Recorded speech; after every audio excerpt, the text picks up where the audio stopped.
You're listening to Greater Good Radio Hawaii. Please visit us online at greatergoodradio.com. Today's guest is Darryl Mleynek, the State Director of the Hawaii Small Business Development Center Network. Prior to becoming the State Director for the SBDC, Darryl owned and operated 3 different small businesses on the mainland, including a high-technology company that later became publicly owned. So, Darryl, can you give us an example of what the process is for a budding entrepreneur to come into the Small Business Development Center? Well, the first thing that we're going to want to know is where they're at in the process of starting a business and what their level of interest is. As you can imagine, in the state of Hawaii, there are a very large number of businesses who would like to use our services. So we have to do some kind of screening. We can't work with all businesses. But what we look for more than almost any other factor is what is their willingness to work with us. So once that's established, we will try to work with them in one way or another. Now, we may ask that they attend some training events to build up their knowledge base, and we may also go directly into counseling with them. And then that begins the process of learning about what they're doing, further defining their concept if they're not in business yet. If they are in business, looking at how they've positioned themselves in the marketplace, things of that kind. And then what about the Women's Business Center? Is that a part of the network? No, it's not. The Women's Business Center is another SBA program, but it's separate from our program. And they're actually a 501c3 nonprofit organization, so they're organized quite differently than we are. Being that you've seen a lot of startups or people with ideas, what common mistakes do you see people making when starting their business? That they, maybe you could give us some tips of avoiding these mistakes.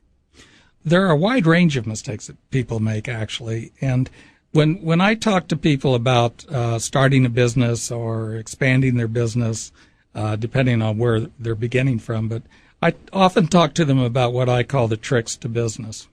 And that's not TRICKS, but TRICCS. And it's team, risk, innovation, customers, capital, and strategy. And I tell them that if they think in those terms, if they make decisions in those terms, taking those factors into account, that they'll improve their decision making. In business, in a sense, almost more than anything else, is about making decisions. Decisions are part of the everyday life of any business person, and those decisions determine where they're going to end up.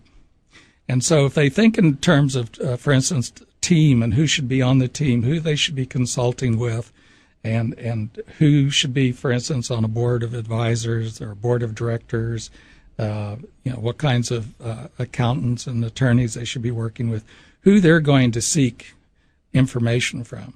That's very critical as one example. And are you able to hook people up with other people that might be a part of their board of directors or their advisors for their business? We might sometimes be able to do that, but it depends on what our contacts are. It's not something we would go out and seek, but we might give them advice on how to go about locating people and how to do their own networking. So how did the decision come about for you to get involved with the Small Business Development Center? Well, when I first came to California in 1990, I was one of the positions I took was as a lecturer at the University of Hawaii at Hilo, and I had been teaching generally 3 or 4 courses a semester, and had been very fortunate that I was teaching their course that they called Business and Society, which was an ethics course and social responsibility in connection with business, and also their capstone course, which was strategic planning. And from that, I began to work and provide counseling through the Small Business Development Center that was located on campus. Was that a volunteer basis at the Resource Center? Nope, I was being paid. And this is in Hilo, correct? This was in Hilo. The state office is in Hilo, so that's where I'm located. But we have offices then here in Honolulu and, of course, on Kauai and Maui. Did the program start in Hilo? Is that why it's located there? It started in Hilo because Senator Inouye thought that would be a very good location for it. And he has a strong belief that the future of Hawaii is not just in Honolulu, but it's on the neighbor islands. And so he's been strongly in favor of locating some federal programs in Hilo.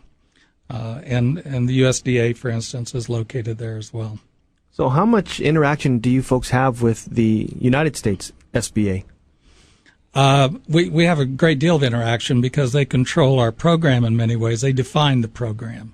On the other hand, I report to the chancellor at UH-Hilo. So it's a program that's divided in terms of its responsibilities, and what that leaves us is a great deal of control over our program, which I think is very good.